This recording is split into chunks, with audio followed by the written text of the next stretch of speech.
এটা হচ্ছে metre input আর এটা হচ্ছে দুটো হচ্ছে মিটার আউটপুট।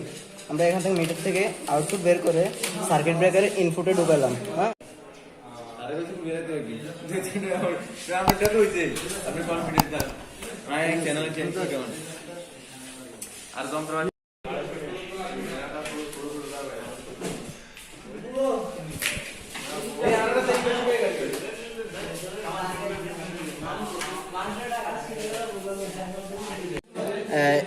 এটা হচ্ছে মিটার ইনপুট আর এটা হচ্ছে দুটো হচ্ছে মিটার আউটপুট।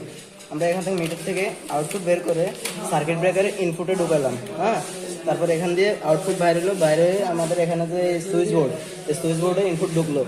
এখানে আমরা সুইচ বোর্ড থেকে এই সার্কিটগুলা কন্ট্রোল করব। এই যে এখানে জাংশন দেখতেছেন, এখান থেকে তার বের করে সুইচ বক্সে আনবো।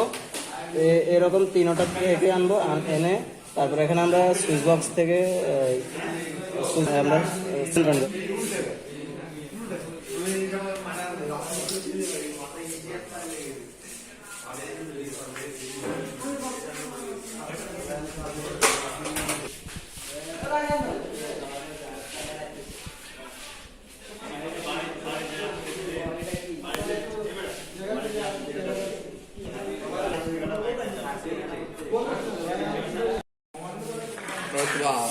আগ্রহ দেখা হয়তো সার্টিফিকেট।